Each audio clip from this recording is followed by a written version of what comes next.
हाय दोस्तों, मैं सुमित कुमार सिंह। मैंने कल आप लोगों को कर्नाटक के बारे में चर्चा किया था। आज मैं आंध्र प्रदेश के बारे में आप लोगों को चर्चा करूंगा। मैंने कर्नाटक के कुछ अच्छे अच्छे जगहों के बारे में, विशेष जगहों के बारे में मैंने चर्चा किया था। और मैं एक चीज़ और मैं बता दूं, उसमें मैंने दो दो पठार छोड़ा था। एक कर्नाटक का, एक क्या बेंगलुरु का पठार। तो मैंने एक ऐसे मैप में जब ऐसे आएगा कर्नाटक हो जाएगा, ऐसे आएगा तो क्या हो जाएगा, बेंगलुरु हो जाएगा। मैप में समझ में आ रहा है? ये मैं बना देना, ये कर्नाटक हो जाएगा, क्या हो जाएगा, बेंगलुरु का पठार। है ना समझ में? अब देखिए, मैं आप लोगों को बता रहा हूँ और आगे अच्छी तरीके से। आज का टॉपिक मेरा आंध्र प्रदेश के बारे में है। क्या है? आंध्र प्रदेश के बारे में आप लोगों को चर्चा करूंगा। तो मैंने कर्नाटक के में अच्छी अच्छी चीज़ों के बारे में मैंने बताया था। धारवाड़ के पठार के बारे में मैंने चर्चा किया था। कलबुर्गी में मैंने बताया था फेमस शहर है। मंगलुरु के बारे में बताया था, 2010 में एक विमान दुर्घटना हुआ था। उसके बाद से मैंने टेबल टॉप रनवे उसी में बंगलुरु में ही है। समझ में आ रहा है? उसके बाद से मैंने हासन में बताया था कि इसरो का सबसे बड़ा रॉकेट लॉन्चर जो कि सेंटर है वो होता है। समझ में आ रहा है? उसके बाद कुद्रेमुख मैंने बताया था कि लो आयस्क कारखाना है। कुद्रेमुख में क्या है? लो आयस्क कारखाना है। समझ में आ रहा है? बांदीपुर में मैंने बताया था, बांदीपुर वहाँ पे राष्ट्रीय उद्यान है। समझ में आ रहा है? कहाँ पे? कर्नाटक में बांदीपुर राष्ट्रीय उद्यान। मैंने बांदीपुर राष्ट्रीय उद्यान के बारे में मैंने आप लोगों से चर्चा किया था, क्योंकि क्या है वहाँ पे बाघ के लिए क्या है, फेमस है। मैंने मैसूर के बारे में मैंने चर्चा किया था पीठों के बारे में। मैंने मैसूर में बताया था, दो वृंदावन बाग है, वृंदावन गार्डन है। उसके बाद से मैंने बताया था श्रृंगेरी पीठ है। तो श्रृंगेरी पीठ में मैंने और भी चीज़ों के बारे में बताया था। शंकराचार्य जो 6वीं शताब्दी में उन्होंने क्या किया था, पीठों की स्थापना किया था। किसने? शंकराचार्य ने। आई बात समझ में? तो ये जो शंकराचार्य जो थे उन्होंने क्या किया था, हिंदू धर्म के प्रचार प्रसार से रिलेटेड और भी अच्छी अच्छी चीज़ें, क्योंकि बहुत बड़े विद्वान थे। उन्होंने क्या किया, 4 जगहों पे कि भारत में 4 जगहों पर पीठों की स्थापना किया था। आई बात समझ में? तो मैंने आप लोगों को ये बताया था, श्रृंगेरी पीठ इस साइड में जो पड़ेगा नीचे, कर्नाटक में श्रृंगेरी पीठ है। आई बात समझ में? उसके बाद से कर्नाटक में, उसके बाद से गुजरात में द्वारका में क्या क्या मैंने बताया था, द्वारका में गुजरात शारदा पीठ है। इधर उड़ीसा के पुरी में क्या है, गोवर्धन पीठ है। एक पीठ उत्तराखंड में था, उत्तराखंड के बद्रीनाथ में है, जिसको हम कहते हैं ज्योतिष पीठ कहते हैं। इन सब चीज़ों के बारे में मैंने आप लोगों को डिस्कस किया था, चर्चा किया था।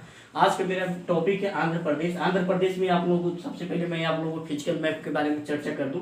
देखिए वहाँ पे 2 नदियाँ आते हैं, कि गोदावरी कृष्णा, एक गोदावरी और एक कृष्णा। ऊपर से गोदावरी, नीचे क्या होते हैं, कृष्णा। बीच में एक छोटा सा क्या है, देखिए ये पहाड़ है। क्या है? पहाड़ है, जिसको हम कहते हैं नालम्मा की पहाड़ी। नालम्मा की पहाड़ी कहते हैं। समझ में आ रहा है? ये मेरा क्या है, इसका फिजिकल मैप है। आई बात समझ में? किसका? आंध्र प्रदेश का। अब आंध्र प्रदेश से मैं आप लोगों को शुरू कर रहा हूँ। सबसे अच्छे इंपॉर्टेंट ये टॉपिक है। समझ में आ रहा है? यहाँ से कुछ क्वेश्चन बन जाते हैं, जैसे तिरुपति के बारे में पूछ देगा। उसके बाद से देखिए, यहाँ पे मछलीपट्टनम में डचों ने कारखाना लगाया था, इस बात आप लोगों ने सुना होगा। विशाखापट्टनम क्या सबसे गहराई क्या है, बंदरगाह यहाँ पे विशाखापट्टनम में है। उसके बाद राजमुंद्री में आप लोगों को पता तंबाकू रिसर्च सेंटर है। ये सब चीज़ों के बारे में आप लोगों से चर्चा करूंगा।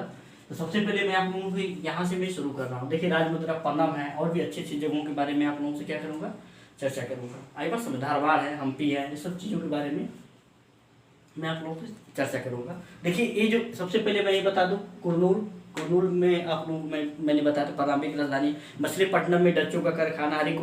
श्रीहरिकोटा में क्या है, आप लोगों को पता होगा। श्रीहरिकोटा में क्या है, समुद्र के किनारे गिरा हुआ एक छोटा सा द्वीप है। समझ में आ रहा है? जिसको सतीश धवन प्रक्षेपण केंद्र के नाम से हम जानते हैं। क्या कहते हैं? सतीश धवन प्रक्षेपण केंद्र।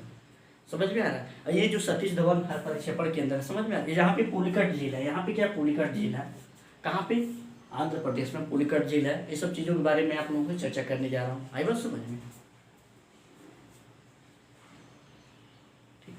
अब मैं आप लोगों को ये बता दूं कुरनूल के बारे में। कुरनूल में क्या है, प्रारंभिक राजधानी था इसका। क्या कुरनूल इसकी क्या थी, प्रारंभिक राजधानी थी।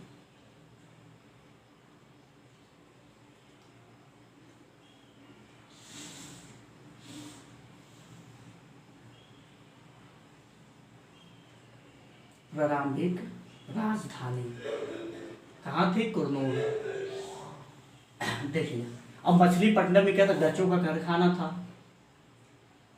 डचों का कारखाना कहाँ था, मछलीपट्टनम में। आई बात समझ में? अब देखो श्रीहरिकोटा समुद्र के किनारे क्या गिरा हुआ एक द्वीप है, जिसको हम कहते हैं सतीश धवन प्रक्षेपण केंद्र। वहीं पे समझ में आ रहा है, जहाँ से रॉकेट लॉन्च किया जाता है। आई बात समझ में? समुद्र से घिरा एक द्वीप जहाँ पे क्या है, सतीश धवन परिक्षेपण केंद्र, सतीश धवन परिक्षेपण केंद्र, जहां से क्या रॉकेट क्या लॉन्च किया जाता है, क्या किया जाता है, रॉकेट लॉन्च किया जाता है। रॉकेट क्या किया लॉन्च किया जाता है, सतीश धवन परिक्षेपण केंद्र है। आई बात समझ में, क्या है, सतीश धवन परिक्षेपण केंद्र, जहां से क्या रॉकेट लॉन्च किया जाता है। तिरुपति का नाम आप लोगों ने सुना, तिरुपति में क्या है, बालाजी का मंदिर, जहाँ स्वर्ण वगैरह क्या किया जाता है, चढ़ाया जाता है। आई बात समझ में, तो वही तिरुपति है। तिरुपति क्या है, बालाजी का मंदिर है। समझ में आ रहा है, किसका मंदिर है, बालाजी का। मैं यहाँ पे लिख दे रहा हूं, बालाजी का मंदिर, जहां पे क्या स्वर्ण चढ़ाया जाता है। क्या चढ़ाया जाता है, स्वर्ण।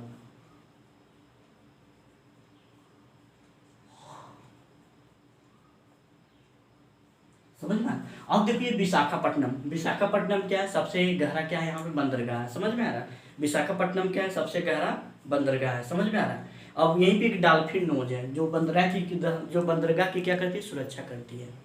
डॉल्फिन नोज क्या करती है, बंदरगाह की सुरक्षा करती है। आई बात समझ में, कोई दिक्कत जिससे चक्रवात से नुकसान नहीं होता है। विशाखापट्टनम क्या है, सबसे गहरा बंदरगाह, सबसे गहरा बंदरगाह, सबसे गहरा बंदर। यहीं पे क्या है, डॉल्फिन नोज है, डॉल्फिन नोज। अब देखिए जो डॉल्फिन नोज है वो क्या करता है, जिससे चक्रवात वगैरह आता है उससे क्या करता है, इसकी सुरक्षा करता है। चक्रवात से सुरक्षा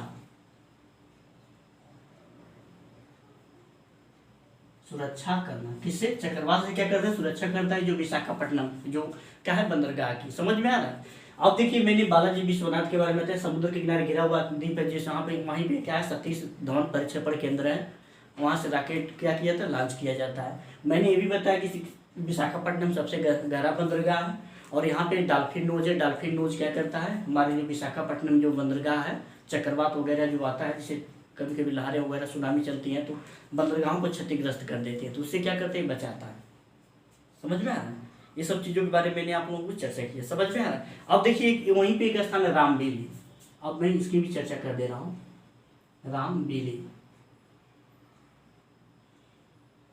अब ये जो रामबेली है, आप लोग यहाँ समझिएगा, रामबेली पहाड़ों के रास्ते से काट करके पानी में है, वहाँ सुरंग बनाया गया है। क्या सुरंग बनाया गया, और उस अंदर क्या जो भी जैसे पनडुब्बी वगैरह जो भी होती हैं क्या करती हैं, अंदर जाती हैं, वहाँ रेस्ट करती हैं, ईंधन भरती हैं, और भी चीज़ों का बहुत अच्छा है, टूरिस्टों के लिए अच्छी जगह है। पनडुब्बी वगैरह क्या होती है, वहाँ पे क्या करती हैं, लेंस आराम करते हैं, विश्राम करते हैं, ईंधन वगैरह वहाँ से भरते हैं।